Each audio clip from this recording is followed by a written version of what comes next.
У Беларусі можа з'явіцца свой закон аб замежных агентах. Пра гэта заявіў старшыня ЦВК Ігор Карпенка. Змены ў заканадаўства могуць увесці пасля гэтак званых прэзідэнцкіх выбараў. У эфіры «Аб'ектыў» вітаю гаспадарства. З вами Віталь Бабін і на пачатак кароткі анонс галоўных навінаў за гэтую сераду. Вызваленне палітвязняў – стратэгія Лукашэнкі перад будучымі выбарамі. Перахапіць гэтую павестку для рэжыму, для прапагандыстаў вельмі важна. І, напрыклад, з таго ж Пратасевіча зрабіць нейкае такое прапагандысцкае селебрыці. Дапамогу пры беспрацоўі будуць плаціць толькі 3 месяцы, і не ўсім. Можно проще человека признать тунеядцем и, опять же, с него брать эти деньги в бюджет. То есть как раз-таки тут двойная выгода. Меньше платишь, больше получаешь. Расійская армія згубіла десяткі тысяч тоннаў боеприпасаў. Як прайшла спецоперацыя Киева ў Цверской вобласці? Самое главное, северокорейские ракеты в основном предназначались для нанесения неизбирательных ударов по жилым городам Украины.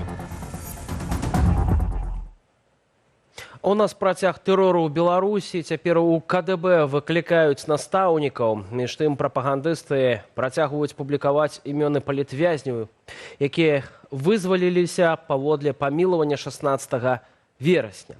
Якія мэты пераследуе Лукашенка, вызваляючы палітычных зняволеных і адначасова набіраючы новых? Ян Федарович. Праваабаронцы паведамляюць, настаўнікаў выклікаюць у КДБ. Нагода прысутнасць у тэлеграм-чаце праекту «Адукаванка», напярэдадні прызнаным экстрэмісцкім. У той жа час прапаганда славіць дыктатара за літасць да палітвязняў, а электразваршчык Роман Пратасевіч у сацсетках публікуе імёны вызваленых паводле памілавання. Гэтая тэма вельмі важная для ўсіх беларусаў і для грамадзянскай супольнасці. Таму перахапіць гэтую павестку для рэжыму, для прапагандыстаў вельмі важна. І, напрыклад, з таго ж Пратасевіча зрабіць нейкае такое прапагандысцкае селебрыці, якое можа набраць нейкія пункты для таго, каб потым гэта маглі выкарыстоўваць. Указам аб памілаванні ад 16 верасня Лукашенка вызваліў 37 палітвязняў. На гэты момант вядомыя прозвішчы 25. Сярод іх, напрыклад, журналіст Андрей Толчин. Мы, як праваабаронцы, спрабуем звярнуць увагу на тое, што рэпрэсіі, вось гэты тэрор у краіне, ён сапраўды працягваецца. То бок гэта добра, канешне, што вызваляюцца людзі, але з іншага боку мы не можам не паглядзець на тую сітуацыю, што затрымліваюць іншых. Вызваленні паводле гэтак званага памілавання пачаліся ўлетку, а агулам такім чынам на волю мусілі выйсці 115 зняволеных з палітычных прычынаў. Сярод іх цяжка хворыя, бацькі няпоўнагадовых дзяцей, асобы, якім засталося адбыць некалькі тыдняў або месяцаў іхнага тэрміну. Робіцца крок, один маленечкі крок, другі крок, а вот як это ўспрымуць людзі, а як это ўспрымуць сілавікі, а ці не пачнуць яны вельмі лаяльна, але, казаць, Александр Григорьевич, раптам наступным разам мы вас не зможам абараніць. Згодна з ініцыятываю «Дысідэнт BY», сёлета толькі за 3 месяцы з чэрвеня да жніўня сілавікі затрымалі паводле крымінальных артыкулаў 484 асобы, з якіх 172 праваабаронцы прызналі палітзняволенымі. Калі вызваляюць палітвязняў, гэта такі паліттэхналагічны крок, бо это трапляе ва ўсе СМІ, гэта всім становіцца вядомым, як Беларусі і за межамі гэта все абмяркоўваюць, а то, што рэпрэсіі працягваюцца, гэта, на жаль, стала такой руцінай. Але якія мэты пераследуе рэжым, выпускаючы на волю палітвязняў? Зніжэнне гэтага мігранцкага крызісу, потым запрашэнне заходніх палітыкаў на канферэнцыю па нелегальнай міграцыі. Так што такія прыкметы, якія паказваюць, што Менск шукае хаця бы спробы нейкай нармалізацыі адносінаў хаця бы з Польшчай, пажадана з усім захадам, і ў гэтым сэнсе вызваленне палітвязняў адзін з самых гучных крокаў для гэтага. Спроба дыялогу з захадам, магчыма, адбудзецца напрыканцы верасня ў Нью-Йорку на Генасамблеі ААН, куды выправіцца дэлегацыя на чале з міністрам замежных справаў Максімам Рыжанковым. Між тым, колькасць палітвязняў у Беларусі на сёння складае як найменей 1328 асобаў. Ян Федарович, Белсад. Знанага абаронцу курапатаў, палітычнага вязня Змітра Дашкевіча зноў пачалі судзіць за нібыта злоснае непадпарадкаванне патрабаванням адміністрацыі калоніі. Акрамя таго, першамайскі суд у Менску разглядае яшчэ адну справу супраць актывіста за арганізацыю і рыхтаванне дзеянняў, што нібыта груба парушаюць грамадскі парадак. Змітру Дашкевічу ў 2022 годзе прысудзілі 1,5 года калоніі паводле пратэснага 342 крымінальнага артыкулу. Аднак летась на волю ён не выйшаў. У кастрычніку яму прысудзілі год зняволення нібыта за злоснае непадпарадкаванне адміністрацыі калоніі. А прапагандысты анансавалі чарговы фільм з удзелам палітвязняў, гэтым разам з юрыстам Юрыем Зянковічам, якога рэжым Лукашэнкі ў 2022 годзе ў межах гэтак званай справы змоўцаў асудзіў на 11 гадоў зняволення. На камеру Юрый Зянковіч прызнаў сваю віну ды папрасіў прабачэння у саўдзельнікаў, звяртае на сябе ўвагу выгляд палітвязня. Пасля 3,5 гадоў за кратамі ён моцна схуднеў. Я бачу, што чалавек атрымаў вялікае ўздзеянне на ягонае здароўе. Яўна, што такога кшталту ўздзеяння не пройдзе бесследна. І па той практыцы, якая ў нас ёсць, мы бачым, што людзі выходзяць з лукашысцкіх засценкаў выснажаныя і з вельмі моцна папсаваным здароўем, як фізычным, так і ментальным. Баланс інтарэсаў і адказнасці дзяржавы і чалавека, так лукашэнкаўская дэпутатка Ірына Касцевіч ахарактарызавала новы закон аб беспрацоўі. Дакумент, што рэгулюе правы беспрацоўных і дапамогу ім, у другім чытанні ухвалілі ў палаце прадстаўнікоў. Да што будзе мець права асоба, якая шукае працу, і галоўнае, дзеля чаго вводзяцца новыя правілы, высветляла Ірына Дарафійчук. Дапамогу пры беспрацоўі замест 6 месяцаў будуць выплачваць толькі 3 месяцы, і тое не ўсім. Палата прадстаўнікоў у другім чытанні прыняла законапраект аб змяненні законаў у пытаннях занятасці насельніцтва. Мы видим сегодня на практике, приходят в службу занятости по ряду причин. Порой, поверьте, не для того, чтобы найти работу. Поэтому раз государство создает такие государственные услуги, предоставляет и немалые средства тратит на такую государственную услугу, здесь изменяются подходы. Паводле новых правілаў, каб атрымаць дапамогу пры беспрацоўі, трэба будзе выканаць 3 умовы. Зарэгістравацца ў службе занятасці цягам месяца пасля звальнення, да гэтага не менш за 5 гадоў трэба плаціць унёскі ў фонд сацыяльнай абароны, самое ж звальненне можа быць толькі з важкай прычыны. На ўліку ў службе занятасці будзе дазволена стаяць толькі год, а не 1,5, як раней. Можно проще человека признать тунеядцем и опять же с него брать эти деньги в бюджет. То есть как раз-таки тут двойная выгода. Меньше платишь, больше получаешь. То есть человек не может стоять больше определенного количества времени на учете, и, соответственно, у него ограниченное время на поиск работы. Не нашел, получи и распишись штраф. Яшчэ одно новаўвядзенне – гнуткі памер дапамогі пры беспрацоўі. На сёння ён складае не больш за 80 рублёў. Вызначаць суму выплатаў надалей будзе ўрад, а ўзгадняць сам Лукашенко. Нормальный правитель страны в данном случае даже нелегитимно будет сидеть и разбираться, кому сколько платить, но это просто цирк и абсурд и показывает неработоспособность системы. Этим должны заниматься компетентные люди, даже если, допустим, такое принято, это должна заниматься какая-то комиссия, и именно за это люди получают зарплату. Дзеля чаго ж уводзіцца новы закон? Безумоўна, для того, каб знизить нагрузку на дзяржаўны бюджет, потому что экономика Беларуси, як чиновники и Александр Лукашенко не кажут, что все добро, конечно, находится в вельмі складанай ситуации.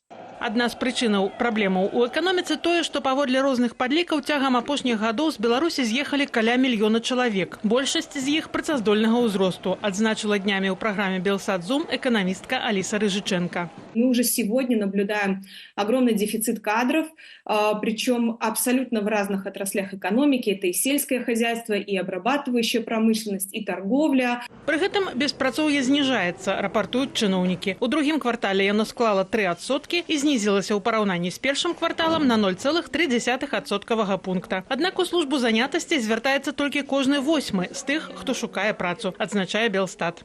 Большая лічба беспрацоўя, але для беспрацоўных былі бы нармальныя выплаты. Вось гэта было бы клопат праз сваіх грамадзян. А тут просто статыстыка для того, каб паказаць, как дзяржава добра спраўляецца сваімі абавязкамі, хоць гэта беззавочна не так. У банку вакансій у службы занятасці амаль 164 тысячы прапановаў працы. Толькі 8-я частка з іх прапановвае заробак больше за $500 у эквіваленце, які ўжо каторы год абяцаюць улады. Ірына Дарафейчук, Белсат.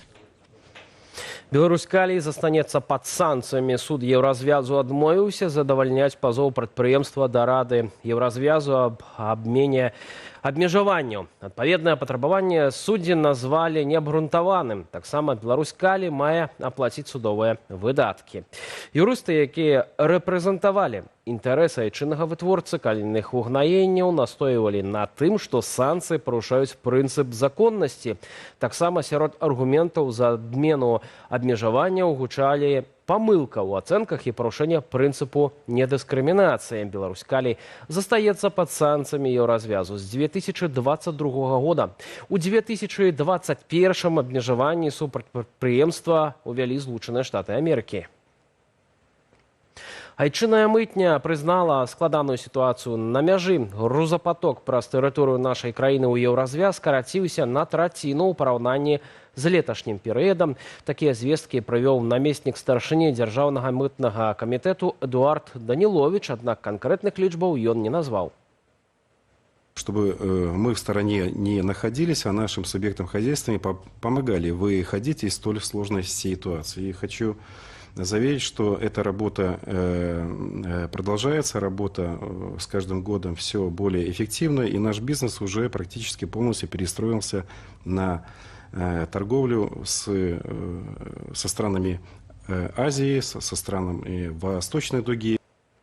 На сёння на мяжы Беларусі Еўразвяз працуюць толькі 5 пунктаў пропуску. На фоне скарачэння грузапатоку паступленне мытных платаў у бюджэт Беларусі сёлета павялічылася на 18% у параўнанні з леташнім, запэўніў Эдуард Даніловіч. Падрабязнасцяў чыноўнік не агучыў. Пры гэтым сваю адмову назваць канкрэтныя лічбы прадстаўнік дзяржаўнага мытнага камітэту звязаў з нібыта службовую таямніцай. На пачатку года ў ведамстве заявілі, што летась мытныя органы пералічылі ў бюджэт краіны каля 14,5 мільярдаў рублёў.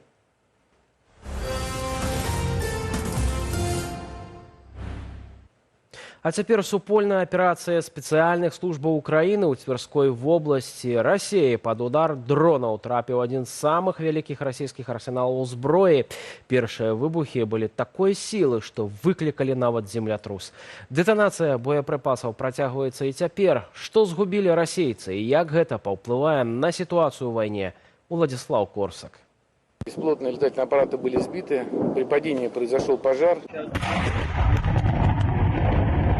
Выбухі, што выглядаюць як ядравы грыб, землятрус магнітудою амаль 3 і заўважны з космасу дымавы шлейф. Такія прамежкавыя вынікі ўдалага трапляння ўкраінскіх дронаў у 107-й арсенал галоўнага ракетна-артылерыйскага ўпраўлення Мінабароны Расіі ў горадзе Таропцы Цвярской вобласці. Тут паводле ўкраінскай выведкі захоўваліся міны, кабы, боепрыпасы для артылерыі, градаў, іскандераў, комплексаў С-300, точкі У и паўночно-корейские ракеты. Самое главное, северокорейские ракеты с учетом их радиуса отклонения от цели в основном предназначались для нанесения неизбирательных ударов по жилым городам Украины. Поэтому это основной акцент в моменте уничтожения данных складов, то есть снижение возможности поражения непосредственно жилой инфраструктуры. Масштабы поражения российского арсеналу беспрецедентные для гэтай войны. На площади прыкладна 8 квадратных километров и цяпер працягваюць выбухаць до 30 тысяч тоннаў боекомплекту. У ваколіцах спынілі працу школаў ды дзіцячых садкоў, абвесцілі частковую эвакуацию насельніцтва.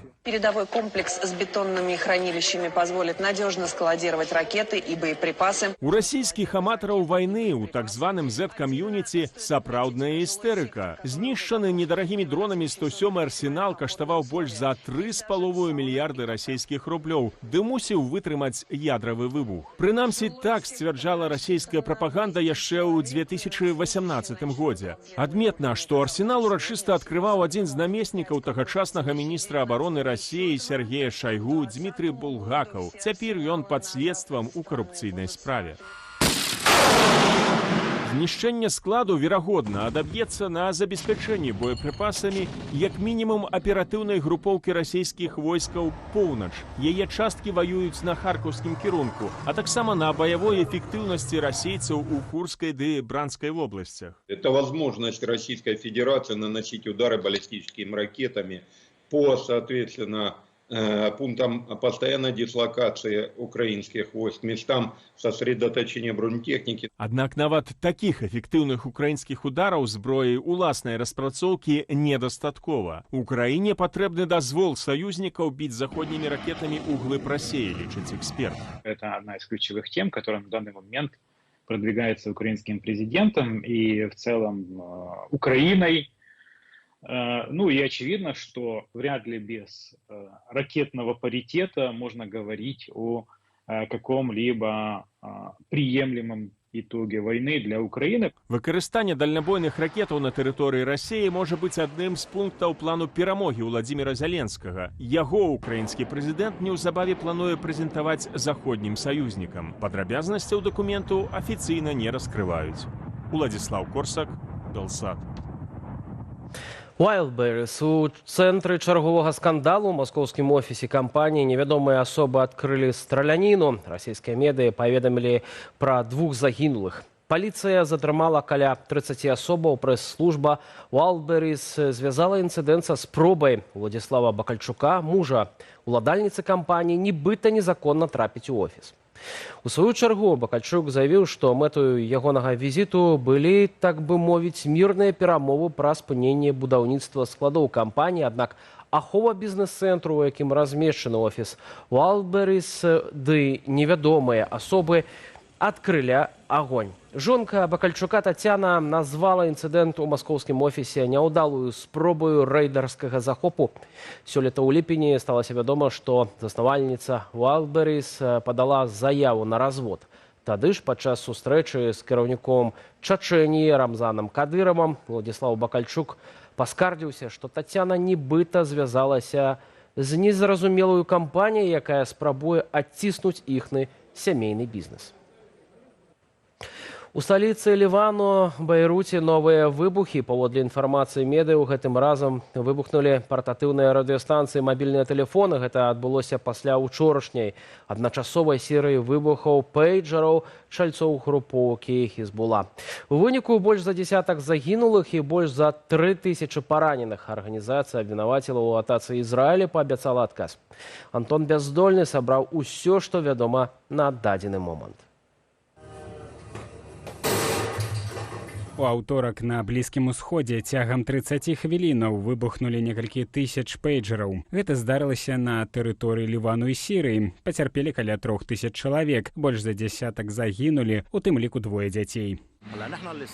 Тое, што адбылося ўчора, нас моцна ўзрушыла. Гэта немагчыма ўявіць. Ніхто не мог падумаць, што пейджеры могуць выбухаць. Шакавала сцэна, як людзей разрывала на вачах. Большасць пацярпелых і загінулых байцы шыіцкай групоўкі Хізбула і чальцы розных яе падраздзяленняў, да прыкладу медычнай службы. Сярод параненых таксама амбасадар Ірану ў Ліване. Паводле інфармацыі медыяў, ён страціў вока. Хізбула ўжо абвінаваціла ў атацы Ізраіль. Представитель израильской спецслужбы, собственно, вероятно, это проводил Моссад или военная разведка. Здесь вот как бы можно еще дискутировать на этот счет. Но то, что у них есть фантазия, есть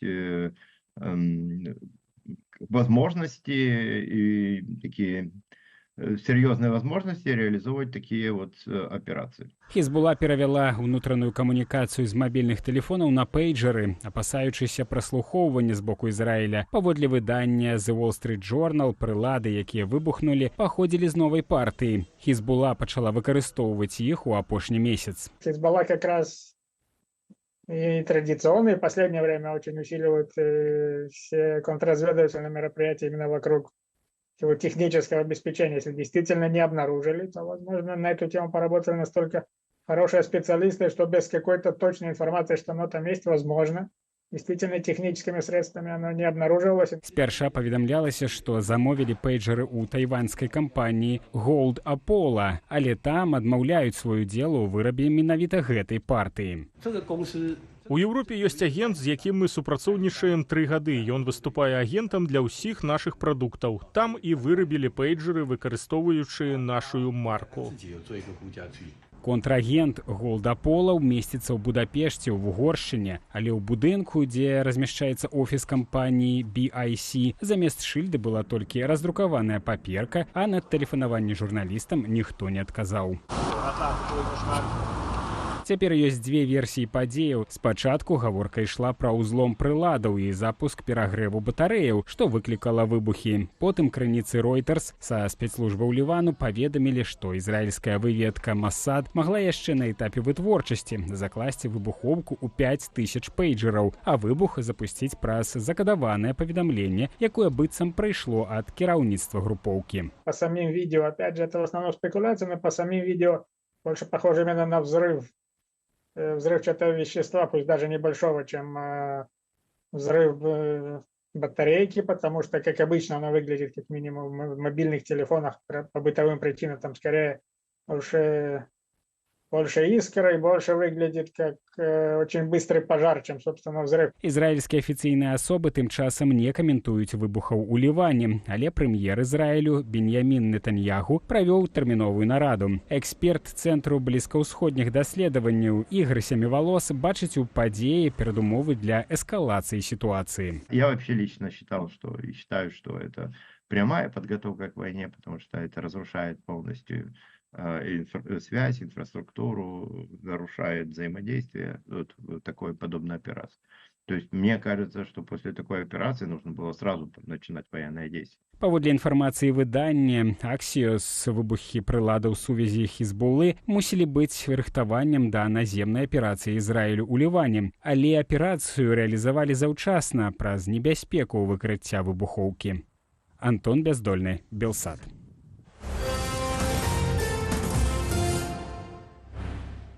Лідар НАУ і намеснік кіраўніцы аб'яднанага пераходнага кабінету Павел Латушка стаўся лаўрэатам прэміі «Салідарнасць» імя Леха Валенцы. Сёння ў самым цэнтры Варшавы палітык атрымаў ганаровую ўзнагароду з рук міністра замежных спраў Польшы Радослава Сікорскага. На цырымоніі пабываў мой калега Руслан Ігнатовіч. Варшава, палац Красіцкіх. І сёння тут адбылося ўручэнне прэміі «Салідарнасці» імя Леха Валенцы 2024 года. Яе ўручаюць за ўнёсак у прасоўванне дэмакратычных каштоўнасцяў. Сёлета лаўрэатам стаў намеснік кіраўніцы аб'яднанага пераходнага кабінету і кіраўнік народнага антыкрызіснага ўпраўлення Павел Латушка. Палітыка абралі аднагалосна. Тое, што гэту ўзнагароду атрымлівае беларус, не Павел Латушка, менавіта беларус. І гэта азначае, што і мы, беларусы, пачаўшы нашу рэвалюцыю ў 2020 годзе, выказаўшы тады салідарнасць адзін аднаму, мы будзем салідарныя да апошняга моманту, пакуль мы не пераможам. Прэмію «Салідарнасць» прысуджае Міністэрства замежных справаў Польшчы. У склад камісіі ўваходзяць міністры замежных справаў краіны розных гадоў, а таксама міністры юстыцыі і культуры, старшыня польскага Хельсінскага фонду правоў чалавека і старшыня фонду Інстытут Леха Валенцы. У прысуджэнні ўзнагароды быў перапынак з 2015 года. Сёлета яе аднавілі. Зараз, калі мы ўзнавілі гэтую ўзнагароду, ды калі ўвесь свет прыкаваны да гераічнай барацьбы Украіны ў вайне з Расеяй, трэба згадаць пра Беларусь. І адсюль узнагарода для выбітнага палітыка дэмакратычнай апазіцыі.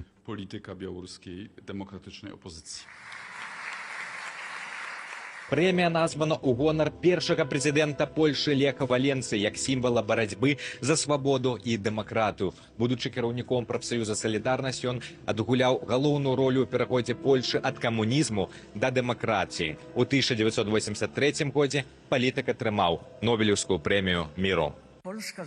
Польшча перамагала, бо пастаянна папраўляла методыку сваёй барацьбы.